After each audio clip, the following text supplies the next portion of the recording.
नमस्कार, स्वागत है आपका SSC JEE 2025 GS mock test number 3 में। इस वीडियो में हम लोग देखेंगे एसएससी जेईई का मॉक टेस्ट नंबर 3 जीएस का, जो आप लोगों को एसएससी के एग्ज़ाम पैटर्न पर डिज़ाइन किया गया है।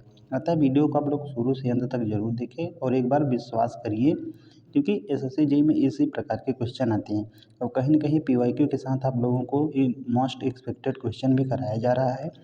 देखिए, वीडियो बनाने में बहुत मेहनत लगता है, अतः आपसे रिक्वेस्ट है कि अपने दोस्तों के साथ शेयर जरूर करें तथा चैनल को सब्सक्राइब करके नोटिफिकेशन ऑन जरूर कर लें।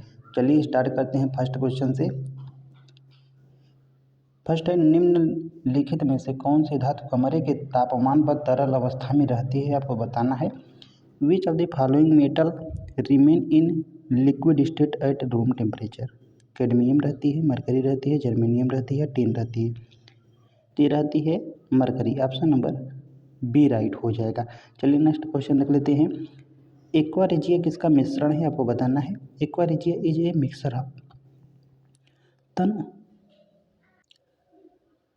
तनु हाइड्रोक्लोरिक एसिड और सांद्र नाइट्रिक एसिड, या बी है तनु सल्फ्यूरिक एसिड एवं तनु हाइड्रोक्लोरिक एसिड, या सांद्र सल्फ्यूरिक एसिड और तनु नाइट्रिक एसिड, या डी है सांद्र हाइड्रोक्लोरिक एसिड और सांद्र नाइट्रिक एसिड। तो जो ये एक्वा रेजिया है, यह मिक्सर होता है HCl और HNO3 का। ये दोनों के दोनों जो है हाई कंसनट्रेटेड होते हैं। तो ऑप्शन नंबर इसका करेक्ट आंसर हो जाएगा डी, यानी कंसनट्रेटेड जो होता है HCl तथा कंसनट्रेटेड ही HNO3 ही होता है। तो ऑप्शन नंबर डी करेक्ट हो जाएगा। यह एक्वा रेजिया का मिश्रण होता है। यदि अवतल दर्पण में वस्तु वक्ता केंद्र पर रखी हो तो प्रतिबिंब बनेगा, आपको बताना है। If an object is placed at the centre of curvature of A concave mirror, the image form will be virtual बनेगा, अपराइट बनेगा, यानी सी है छोटा यानी डिमेसेड बनेगा, या डी है वक्रता केंद्र पर at the centre of curvature पर बनेगा। तो यह बनेगा वक्रता केंद्र पर ही at the centre of curvature पर। तो ऑप्शन नंबर डी करेक्ट हो जाएगा। ध्यान रखना कि यदि अवतल दर्पण में वस्तु जो है वक्रता केंद्र पर रखी है तो जो प्रतिबिंब बनेगा यह वक्रता केंद्र पर ही बनेगा। 4 मोल एल्यूमिनियम परमाणु का द्रव्यमान कितना होता है। The mass of 4 mole aluminium at is 120 gram होता है, 108 ग्राम होता है, 136 ग्राम होता है, या 140 ग्राम होता है। तो जो एल्यूमिनियम का परमाणु द्रव्यमान होता है वो अप्रॉक्सीमेट 27 होता है। 27, तो इसमें 4 मोल का पूछा है तो आप लोग 4 से मल्टीप्लाइड जब कर लेंगे तो हो जाएगा 108 ग्राम के इक्वल। तो एल्यूमिनियम का जो 4 मोल्स का जो मास होगा यानी ग्राम में वो 108 ग्राम हो जाएगा। तो ऑप्शन नंबर बी करेक्ट हो जाएगा। चलिए नेक्स्ट क्वेश्चन देख लेते हैं। अर्नेस्ट रदरफोर्ड द्वारा पतली सोने की पन्नी पर कौन से कण गिराए गए थे। Which particle did Ernest Rutherford shoot at the thin gold foil. Gamma, beta, electron, या अल्फा। तो गिराए गए थे अल्फा। तो ऑप्शन नंबर डी करेक्ट हो जाएगा। निम्नलिखित में से कौन सा या कौन से कथन सत्य हैं, आपको बताना है। Which are the following statement are true. Fuse तार आमतौर पर डिवाइस के साथ जो है श्रृंखला में लगाए जाते हैं। Fuse are usually connected in series with the device. तो बिल्कुल जो फ्यूज तार होते हैं डिवाइस के साथ श्रृंखला में लगाए जाते हैं। तो फर्स्ट तो करेक्ट है। फ्यूज तार आमतौर डिवाइस के समांतर में लगाए जाते हैं, तो समांतर में नहीं लगाए जाते हैं, सीरीज में लगाए जाते हैं। तो fuse are usually concentrated parallel with the device, तो पैरेलल नहीं लगाए जाते हैं। तो सेकंड रॉन्ग हो जाएगा, फर्स्ट करेक्ट है। फ्यूज तार का गलनांक उच्च होता है, नहीं। फ्यूज तार का जो गलनांक अगर उच्च हो जाएगा तो मेल्टिंग नहीं हो पाएगा। तो ध्यान रखना है फ्यूज तार का जो गलनांक है ये उच्च ना होके लो होता है। तो फ्यूज वायर हैज हाई ना होके लो मेल्टिंग पॉइंट होता है। तो ऑप्शन नंबर फर्स्ट ही केवल राइट होगा।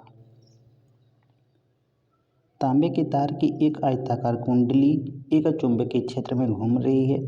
प्रेरित धारा की दिशा प्रत्येक डैश में एक बार बदलती है।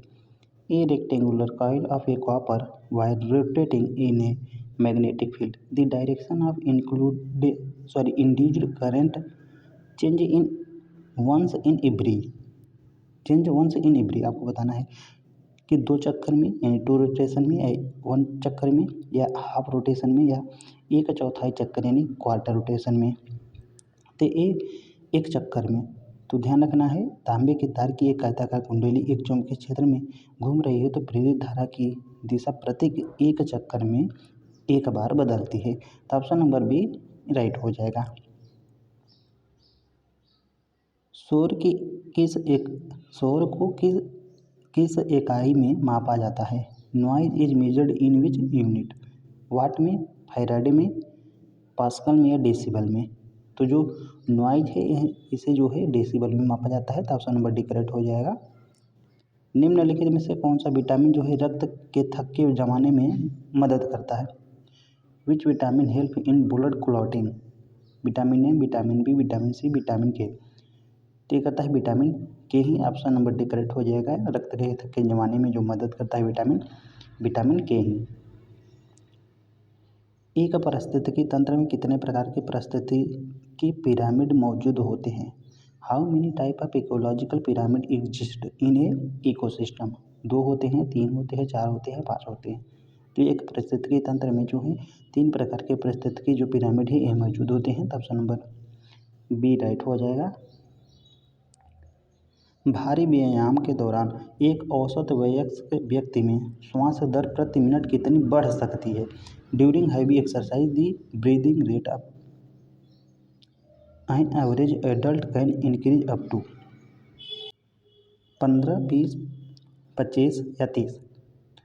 तो ये अप्रॉक्सीमेट जो है डिपेंड करता है कि आप लोग कैसा व्यायाम कर रहे हैं। बहुत ज़्यादा मतलब तेज़ से कर रहे हैं या नॉर्मल है, उस पर भी डिपेंड करता है। लेकिन ये ध्यान रखना है आप लोगों को 30 से 50 से 60 के तक बढ़ सकती है। तो approximate option number D right हो जाएगा ये। मानव रक्त का रंग है लाल क्यों होता है? Why is human blood red in colour? Myoglobin के कारण होता है या हीमोग्लोबिन के कारण होता है या इम्यूनोग्लोबिन के कारण होता है या हेप्टोग्लोबिन के कारण होता है? तो मानव रक्त का जो रंग लाल इस कारण होता है क्योंकि उसमें हीमोग्लोबिन पाया जाता है। तो ऑप्शन नंबर बी राइट हो जाएगा। निम्नलिखित में से कौन सा कथन गलत है ये आप लोगों को ध्यान रखना है। Which of the following statement is false? ये अंडप्रजक जंतु युवा को जन्म नहीं देते हैं। Egg laying animal do not give birth to young? तो बिल्कुल जो अंडप्रजक जंतु है ये युवा को जन्म जो है नहीं देते हैं, अंडे को देते हैं। तो ये तो बिल्कुल राइट है। इसमें पूछा है गलत। प्रत्येक शुक्राणु जो है एक एकल कोशिकी है। Each sperm is a single cell? तो बिल्कुल ये भी सही है। मेढक में बाह्य निषेचन होता है। Fertilization is external in frog? मेढक में बाह्य निषेचन होता है तो बिल्कुल होता है। अलैंगिक प्रजनन में भी निषेचन आवश्यक है। Fertilization is required in asexual reproduction में?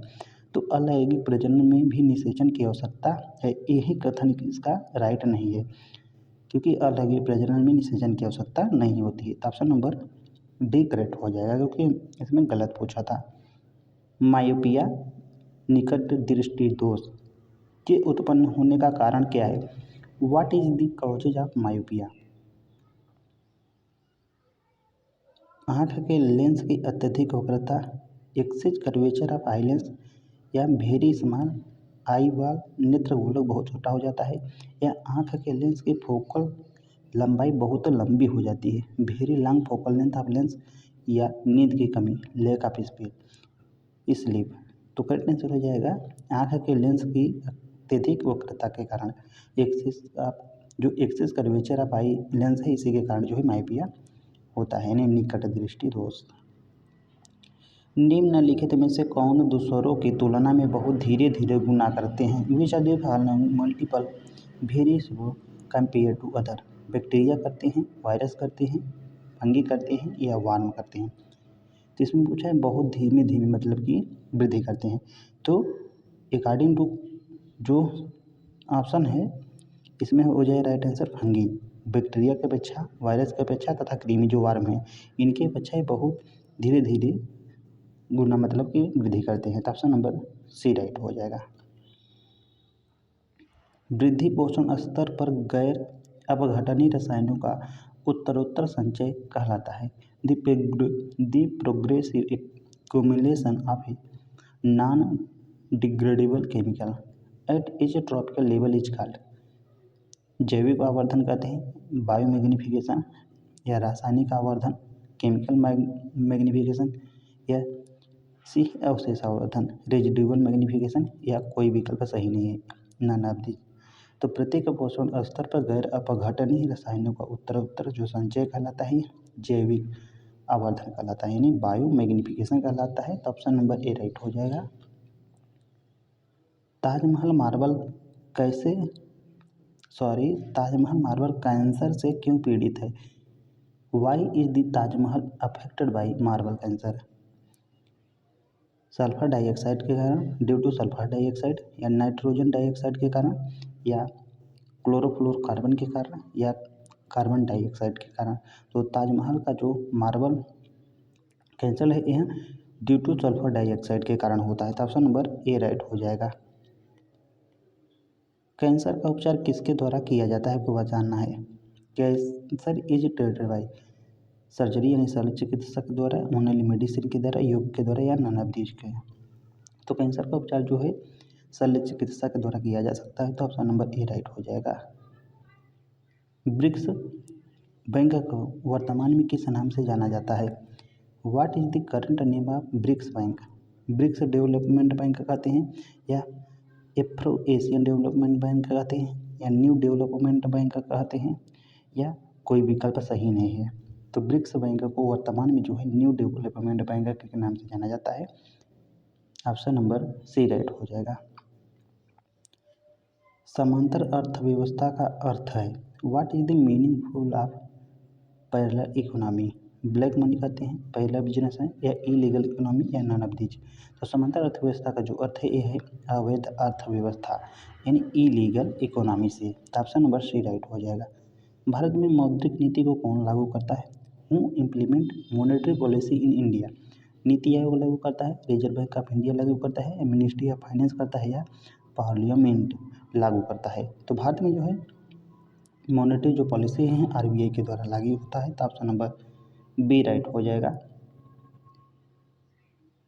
नेक्स्ट है एआरडीसी नाबार्ड की एक शाखा है। एआरडीसी का पूर्ण रूप क्या है? ARDC is a branch of NABARD. What is the full form of ARDC? A है agriculture research and development corporation. तो एआरडीसी का जो फुल फॉर्म है बिल्कुल यही है, agriculture research and development of corporation. तो ऑप्शन नंबर फर्स्ट ही करेक्ट हो जाएगा। ठीक, निम्नलिखित में से कौन औद्योगिक विवादों को निपटाने वाली मशीनरी का हिस्सा है?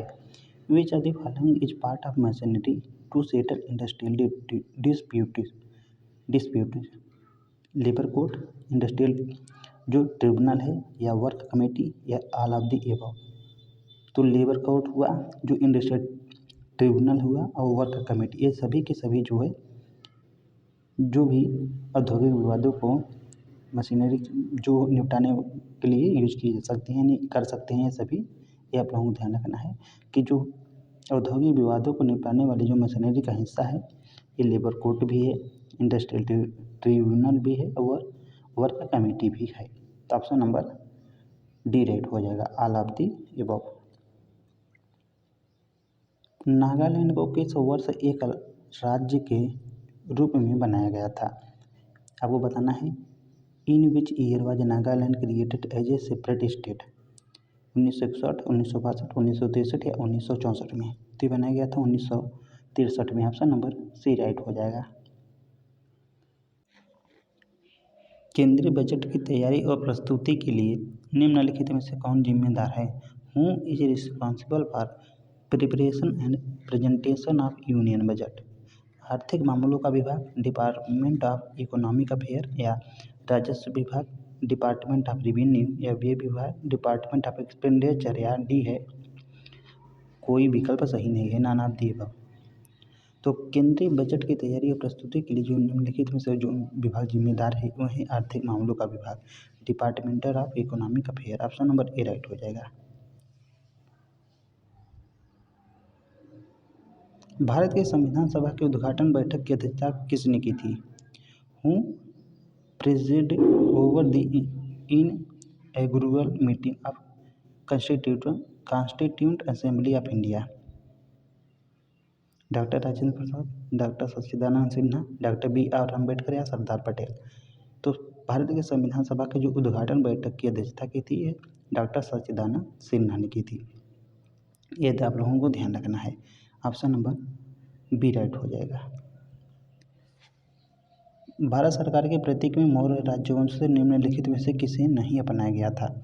Which of the following was not adopted from Maurya dynasty in the emblem of government of India? सत्यमेव जयते, बुल यानी बैल, घोड़ा या चार शेर। तो देखिए इसमें थोड़ा कन्फ्यूजन हो सकता है क्योंकि इसका दो राइट आंसर मुझे मिल रहा था, एक सत्यमेव जयते भी और एक घोड़ा भी, हॉर्स भी। गूगल पे मैंने सर्च मारा तो सत्यमेव जयते को बता रहा था, कह रहा था कि यह सत्यमेव जो जयते है यह मुंडको उपनिषद से लिया गया है, न कि मौर्य राजवंश से। तो करेक्ट आंसर इसमें आप लोग सत्यमेव जयते ही देख लीजिए, लेकिन जो और मैं देख रहा था किसी में तो उसमें घोड़ा दे आंसर दे रहा था, तो हो सकता है इसमें कन्फ्यूजन हो जाए। तो ध्यान रखना है कि भारत सरकार के प्रतीकों में राजवंश से निम्नलिखित में से किसे नहीं बनाया गया था। तो मैं सत्यमेव जयते को टिक कर दे रहा हूँ अकॉर्डिंग टू गूगल। भारत की संविधान सभा का पहला सत्र निम्नलिखित में से किस शहर में आयोजित किया गया था? The first session of constituent assembly of India was held in which city? Bombay, Madras, Calcutta या दिल्ली? तो ये किया गया था कलकत्ता में। तो भारत की जो संविधान सभा का पहला सत्र है यह कलकत्ता में आयोजित किया गया था। विजयनगर कला का सबसे अच्छा उदाहरण निम्नलिखित में से कौन सा है? Which of the following is the best example of Vijayanagar art? Ajanta है, हम्पी है, पुरी है या सांची है? तो ये है हम्पी। जो हम्पी है इसका करेक्ट आंसर हो जाएगा। हम्पी जो है तो भद्रा जो नदी है इसी के किनारे जो है बसा हुआ है। तक्षशिला 16 महाजनपदों में से किसकी राजधानी थी? Takshashila was the capital of which of the 16 महाजनपद? कौशल की, कुरु की, वज्जी की या गांधार की? तिथि गांधार की ही, तक्षशिला जो है गांधार जो महाजनपद है उसकी राजधानी थी। भारत में मुगल साम्राज्य का संस्थापक कौन था? Who was the founder of Mughal empire in India? Babur, Humayun, Akbar या जहांगीर? तो था Babur. Option number A right हो जाएगा। बाबर ही जो है मुगल साम्राज्य का संस्थापक है। वास्को डी गामा 1498 में भारत में कहाँ पहुँचा? Where did Vasco da Gama reach India in 1498? Calicut, Goa, Madras, Mumbai? ये पहुँचा है कालीकट में। ऑप्शन नंबर ए राइट हो जाएगा। केरल, जो कालीकट है केरल में है, वहाँ का राजा जो था जिमोरिन इसका स्वागत किया। 1498 में जो है वास्को डी गामा भारत पहुँचा। कहाँ पर? कालीकट। श्रीरंगपट्टनम की संधि के अनुसार निम्नलिखित में से किसे अंग्रेजों को सौंप दिया गया? According to the treaty of Srirangapatnam which of the following was handed over the British? Mysore को, हम्पी को, कन्नूर को या मालाबार को? तो ये सौंप दिया गया था मैसूर को। तो ऑप्शन नंबर ए राइट हो जाएगा। बांग्लादेश में गंगा को किस नाम से जाना जाता है? आपको बताना है। By what name is the Ganga known in Bangladesh? Padma, Ganga, Damodar या मेघना? तो ये जाना जाता है पद्मा के नाम से। ऑप्शन नंबर ए राइट हो जाएगा। निम्नलिखित में से कौन सी खरीफ की फसलें नहीं है? Which of the following are not kharif crop? मक्का और चावल, मैज एंड राइस? तो मैज और राइस जो है ये खरीफ की फसलें हैं। अरहर और सोयाबीन भी हैं। गेहूँ और जौ नहीं, ये खरीफ की फसलें नहीं हैं। गेहूँ और जो ये हैं रबी की फसलें। और रागी और मूंगफली भी जो है खरीफ की फसलें हैं। तो ऑप्शन नंबर सी राइट हो जाएगा। भूकंप का उप केंद्र ज्ञात करने के लिए कितने भूकंपीय स्टेशनों की आवश्यकता होती है? How many seismic station are required to determine the epicentre of an earthquake? 3, 4, 5 या 6?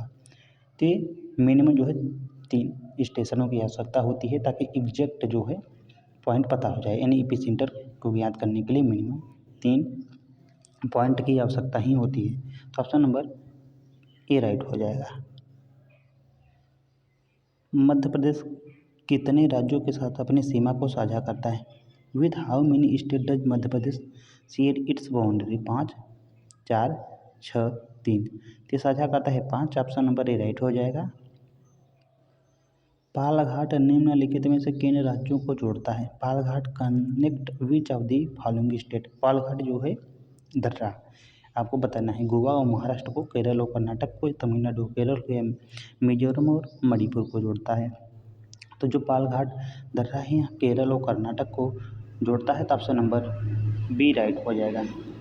निम्नलिखित में से कौन सा प्राधिकरण एनपीएस को नियंत्रित करता है? Which are the following authority regulate NPS? IRDA, PFRDA, CAG या सेबी? तो ये रेगुलेट ये नियंत्रित करता है पीएफआरडीए। इसका जो पूर्ण रूप है pension fund regulatory and development authority. Bharat सरकार के द्वारा स्वास्थ्य सेवाओं को डिजिटलीकरण और स्वास्थ्य रिकॉर्ड प्रबंधन के लिए कौन से कार्यक्रम शुरू किया गया है? Which programme has launched by the government of India for digitalization of health service and management of health care health records? Saksham, Aabha, Ayushman Bharat health account या सबला या बेटी बचाओ बेटी पढ़ाओ? तो भारत सरकार के द्वारा स्वास्थ्य सेवाओं को डिजिटलीकरण और स्वास्थ्य रिकॉर्ड प्रबंधन के लिए जो आभा योजना है यह कार्यक्रम यहाँ शुरू किया गया है। ऑप्शन नंबर बी करेक्ट हो जाएगा। निम्नलिखित में से किसे मानवता की अमूर्त सांस्कृतिक विरासत की प्रतिनिधि सूची में कुंभ मेले को अंकित किया गया है? विच ऑफ द फॉलोइंग है inscribed Kumbh Mela in the representative list of intangible culture heritage of humanity? हूँ, अनकैट, अन, यूएनसीटीएडी या एडीबी या यूनेस्को? तो ये शामिल किया है यूनेस्को ने। ऑप्शन नंबर डी राइट हो जाएगा। बीसीसीआई में क्रिकेट के लिए महाप्रबंधन के रूप में किसे नियुक्त किया गया है? Whom has been appointed as the general manager of cricket in BCCI? M Sridhar को, सबा करीम को, अभी कुरबुला को या अनुराग ठाकुर को? तीन नियुक्त किए गए हैं अभी करबुला जी। ऑप्शन नंबर से राइट हो जाएगा। फीफा विश्व कप 2026 किस देश या देशों में आयोजित होगा? इन विच कंट्री या countries will the FIFA world cup 2026 be held? Only USA केवल अमेरिका में, या अमेरिका और मेक्सिको दोनों में, या अमेरिका मेक्सिको और कनाडा में, या केवल मेक्सिको में? तो ये अमेरिका मेक्सिको और कनाडा तीनों में आयोजित होगा। तो ऑप्शन नंबर सी राइट हो जाएगा। द आइडिया ऑफ जस्टिस किसके द्वारा लिखी गई है? Who wrote the idea of justice? Ravindra Singh, Mamata Banerjee, Amartya Sen या अभिनव बिंद्रा? तो लिखा गया है अमर्त्य सेन के द्वारा। ऑप्शन नंबर सी राइट हो जाएगा।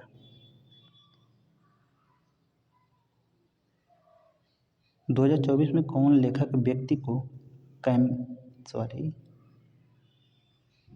2024 में कौन लेखक व्यक्ति को कैंपेन ऑफ ऑनर से सम्मानित किया गया? Who was awarded the companion of honour in 2024?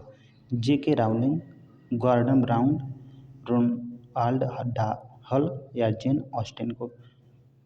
तो सम्मानित किया गया है गॉर्डन ब्राउन को। ऑप्शन नंबर बी करेक्ट हो जाएगा। सूरजकुंड अंतर्राष्ट्रीय शिल्प मेला निम्नलिखित में से किस शहर में शुरू हुआ? Surajkund international craft Mela standard in which city? Faridabad, Jaipur, new Delhi या जैसलमेर?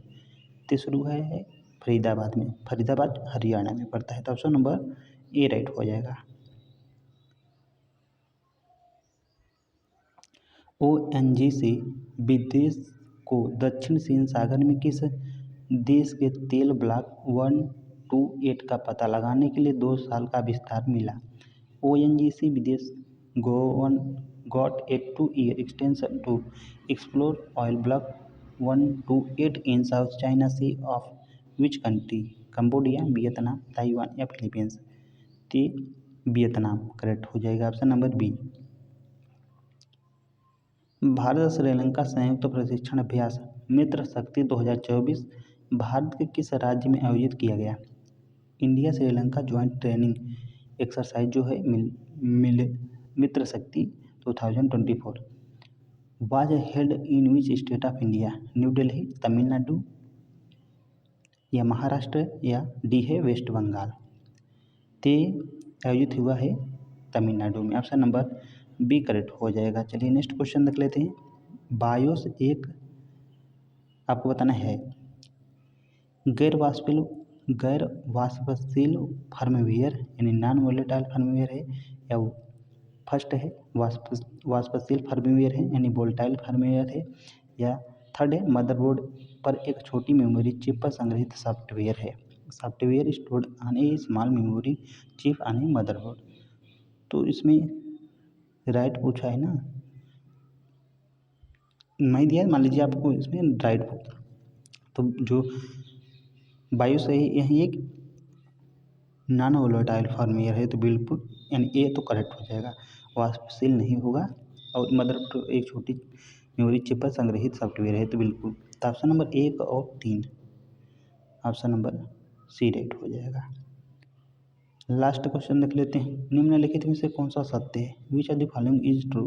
प्राथमिक मेमोरी गैर वाष्पशील है, सेकेंडरी मेमोरी गैर वाष्पशील है, या रोम जो है गैर वाष्पशील यानी जो या रैम गैर वाष्पशील है। इसमें पूछा है कौन सत्य है, तो primary memory is non volatile, नहीं यह वोलेटाइल होती है इसलिए सत्य नहीं है। Secondary memory is non volatile, बिल्कुल ऑप्शन नंबर 2 राइट हो जाएगा।